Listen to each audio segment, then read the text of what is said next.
Chaque nuit, la grand-mère préparait un festin pour le cimetière. Tout le village pensait qu'elle était folle, jusqu'au soir où quelqu'un a décidé de la suivre. Ce qu'il a découvert a changé le village. Dans le village, tout le monde connaissait la grand-mère Cadie, une vieille femme maigre courbée par l'âge, toujours habillée simplement. Elle vivait seule depuis des années, dans une petite maison près du chemin poussiéreux.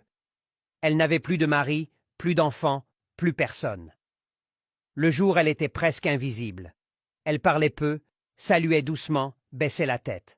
Mais la nuit, c'était différent. Chaque soir, à la même heure, elle allumait son feu. Elle cuisait du riz, de la sauce bien épaisse, parfois même de la viande. Pas des restes. Pas de la nourriture gâtée. Un vrai repas, comme pour des invités importants. Elle disposait tout proprement dans des plats, couvrait bien, se lavait les mains, se changeait, puis sortait de chez elle. Toujours dans la même direction. Le cimetière. Les voisins ont commencé à murmurer. Pourquoi elle cuisine autant? Pour qui? Pourquoi seulement la nuit? Certains riaient. D'autres avaient peur. Les enfants disaient l'avoir vue parler toute seule. Des femmes affirmaient que les plats qu'elle emportait revenaient toujours vides. Personne ne comprenait, mais personne n'osait lui poser la question. Un soir, un jeune homme du village, rentrant tard, a entendu des bruits étranges près du cimetière.